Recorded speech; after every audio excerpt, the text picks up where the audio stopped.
चलो, ये जो देख रहे हो क्या है, ये इस बगल पाठ का नाम है और इस बगल लेखक का नाम है, ठीक है। और पाठ का नाम और लेखक का नाम याद कर लेगा तो परीक्षा में 8-10 नंबर आसानी से आ जाएगा। और कैसे आएगा हम तुमको आगे की वीडियो में बताएंगे, समझ गया। और इस वीडियो में भी कुछ हिंट देंगे। इसमें ऑब्जेक्टिव आएगा, पूछ देगा, कोनो पाठ का नाम दे देगा और कहेगा बताइए उसके लेखक का नाम, चाहे रचनाकार का नाम, चाहे रचयिता का नाम क्या है। इस सब का मतलब ये क्या होता है, चाहे किसी लेखक का नाम दे देगा और 4 गो पाठ का नाम दे देगा और कहेगा बताइए इन चारों पाठों में से ये इस लेखक का लिखा हुआ कौन है, चेक देगा। बस हल्का सा दिमाग लगा लेना, उल्टा पूछे चाहे सुल्टा पूछे। चलो आओ शुरू करते हैं। हिंदी की जो किताब है क्लास 10th का यानी 10वां का, ये 2 खंड में है, एगो गद्य खंड है और एगो काव्य खंड है। गद्य खंड में जानता है क्या रहेगा, निबंध रहेगा, चाहे कहानी रहेगा, चाहे भाषण रहेगा, चाहे कुछ भी रहेगा, समझ गया। लेकिन कविता नहीं रहेगा। गद्य खंड में क्या रहता है, कविता को छोड़कर बाकी चीज़ रहता है और काव्य खंड में सिर्फ कविता रहता है, समझ गया। तो चलो आओ शुरू करते हैं। सबसे पहला पाठ का नाम क्या है, श्रम विभाजन और जाति प्रथा। इसके लेखक कौन है, भीमराव अंबेडकर, समझ गया। परीक्षा में तुमको दे देगा श्रम विभाजन और जाति प्रथा के लेखक कौन है, तो भीमराव अंबेडकर। चाहे दे देगा भीमराव अंबेडकर की कृति कौन है, चाहे रचनाकार कौन है, चाहे भीमराव अंबेडकर की कृति कौन है, चाहे भीमराव अंबेडकर इनमें से किसका लेखक है, 4 गो पाठ के नाम दे देगा। तो इसमें तुम चेक देना श्रम विभाजन और जाति प्रथा। एक बार और अब हम डिटेल से बता देते हैं, बाकी तुम खुद अपने से आगे समझ जाना। श्रम विभाजन और जाति प्रथा के लेखक कौन है, भीमराव अंबेडकर। और ये जो पाठ है क्या है, निबंध है, समझ गया। उसके बाद है विष के दांत। कौन सी, विष के दांत के लेखक कौन है, नलिन विलोचन शर्मा। और विष के दांत क्या है, कहानी है, बगल में तुम चाहो तो अपने से पढ़ सकता है। उसके बाद है भारत से हम क्या सीखे। भारत से हम क्या सीखे के लेखक कौन है, मैक्स मुलर। और भारत से हम क्या सीखे क्या है, भाषण है, मैक्स मुलर का दिया हुआ भाषण है।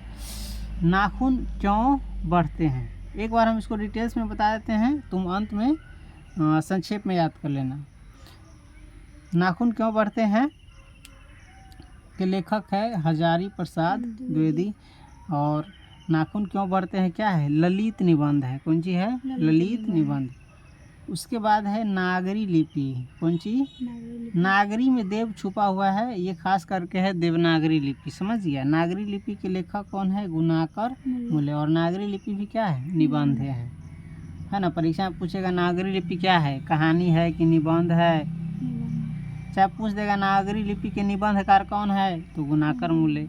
चाहे निबंधकार पूछे, चाहे रचयिता पूछे, चाहे रचनाकार पूछे, सब लेखक के बारे में ही कहा जाता है, समझ गया।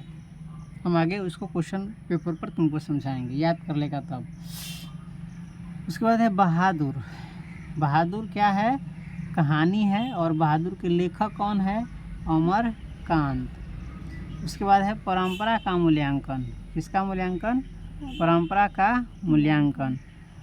इसके लेखक कौन है, रामविलास शर्मा। उसी प्रकार से जीत जीत मैं निरखत हूँ, इसके लेखक कौन है, ये है पंडित।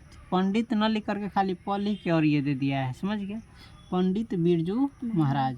और जीत जीत मैं निरखत हूँ क्या है, साक्षात्कार है। साक्षात्कार को इंग्लिश में कहते हैं इंटरव्यू।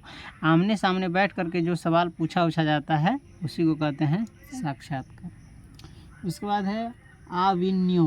कौन सी है, अविन्यो। अविन्यो के लेखक कौन है, अशोक वाजपेयी। और पूछेगा अविन्यो क्या है, तो ललित रचना। लेकिन खास करके तुम जानकारी क्या रखना, श्रम विभाजन और जाति प्रथा के लेखक कौन है, भीमराव अंबेडकर। विष के दांत के लेखक कौन है, नलिन विलोचन शर्मा। इस प्रकार से तुम पाठ का नाम और लेखक का नाम याद कर लेना, बाकी उतना जरूरी नहीं है, फिर भी याद कर लेगा हटले से तो ठीक रहेगा। उसके बाद है मछली। कौन सी, मछली। मछली क्या है, कहानी है। और मछली के लेखक कौन है, विनोद कुमार शुक्ल। उसके बाद है नौबत खाने में इबादत। कौन सी है, नौबत खाने में इबादत। इसके लेखक कौन है, यतीन्द्र मिश्र। नौबत खाने में इबादत के लेखक कौन है, यतीन्द्र मिश्र। यह है व्यक्ति चित्र। कौन सी है, उसके बाद है शिक्षा और संस्कृति। कौन सी है, शिक्षा और संस्कृति। इसके लेखक कौन है, महात्मा गांधी। और शिक्षा और संस्कृति क्या है? शिक्षा शास्त्र है। समझ गया। इसके बाद है काव्यखंड। कौन सी है? काव्यखंड यानी इसमें कविता रहता है। जैसे सबसे पहला कविता है राम बिनु बिरथे जगी जन्मा। इसमें 2 कविता है एक एगो पाठ में। राम बिनु बिरथे जगी जन्मा आ एगो है जो नर दुख में दुख नहीं माने। इस दोनों के लेखक कौन है? गुरु नानक। समझ गया। उसके बाद है प्रेम अयनी श्री राधिका, यानी प्रेम की खजाना है कौन सी? राधिका जी, तो उसी कह रहा है। चलो, प्रेम अयनी श्री राधिका आ एगो है करील के कुंजन ऊपर वारो। इस दोनों के लेखक है रसखान। समझ गया। तीसरा है अति सुधो स्नेह को मार्ग है। एगो कौन है? अति सुधो स्नेह को मार्ग है। और एगो है मोह अंशुवानी ही लय वर्षो। इसके लेखक है घनानंद। समझ गया। उसके बाद चौथा कविता है स्वदेशी। इसमें एक एगो है। समझ गया। स्वदेशी के लेखक है प्रेम घन। उसके बाद है भारत माता। भारत माता के लेखक कौन है? सुमित्रा नंदन पंत। उसके बाद है जनतंत्र का जन्म। किसका जन्म? जनतंत्र का जन्म, यानी इसको कह सकते हो अभी के समय में लोकतंत्र का जन्म। जनतंत्र का जन्म चाहे लोकतंत्र का जन्म, दोनों का अर्थ एक ही है। जनतंत्र का जन्म का लेखक कौन है? रामधारी सिंह दिनकर। उसके बाद है हिरोशिमा। कौन सी है? हिरोशिमा जापान के वो शहर का नाम है। और हिरोशिमा के लेखक यहीं पर एटम बम गिराया था, ठीक है, अमेरिका ने। हिरोशिमा के लेखक कौन है? ये है सच्चिदानंद हीरानंद वात्स्यायन अजय, है ना। ये शॉर्ट फॉर्म में लिख दिया हुआ है और इसका लिखा हुआ तुम इंटर में भी पढ़ोगे। उसके बाद है एक वृक्ष की हत्या। एक वृक्ष की हत्या के लेखक कौन है? कुंवर नारायण। उसके बाद है हमारी नींद। हमारी नींद के बाद हम लोग जब नींद में होते हैं तभी दुनिया क्या होती है? चलती रहती है, विकास करती रहती है, पेड़ पौधे बढ़ते रहते हैं, उठते रहते हैं। जैसे अंकुर का रात में फूटना। समझ गया। ये क्या है? हम लोग सोते रहते हैं लेकिन अंकुर क्या करता रहता है? विकास करता रहता है। तो हमारी नींद के लेखक कौन है? वीरेन डंगवाल। उसके बाद है अक्षर ज्ञान। कौन सी है? अक्षर ज्ञान के लेखक कौन है? अनामिका। अक्षर ज्ञान के लेखक कौन है?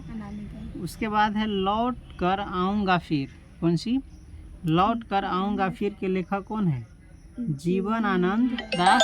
समझ गया। उसके बाद है मेरे बिना तुम प्रभु। प्रभु कराए भगवान को। भगवान हम सब के बिना काफ़ी है, कुछ नहीं। कोई पूजा वाला रहता है, कोई माने वाला रहता है, वही कराए मेरे बिना तुम प्रभु। इसके लेखक है रेनर मारिया विल्सन। इस प्रकार से ये तुम सभी याद करते हो तो 8-10 नंबर परीक्षा में आ जाएगा ऑब्जेक्टिव में। समझ गया। और इसका सब्जेक्टिव में भी काम करेगा। 2-2 नंबर फटाक से निकालेगा। हम बता देंगे ये तरीका आने वाले वीडियो में जब पाठ पढ़ाएंगे तो क्वेश्चन आंसर बनाना सिखाएंगे तब। फिलहाल याद कर लेगा। इसको हम डिटेल से बता दिए, अब इसको हम संक्षेप में बता देते हैं, तुम फटाक से याद कर लेना, ठीक है।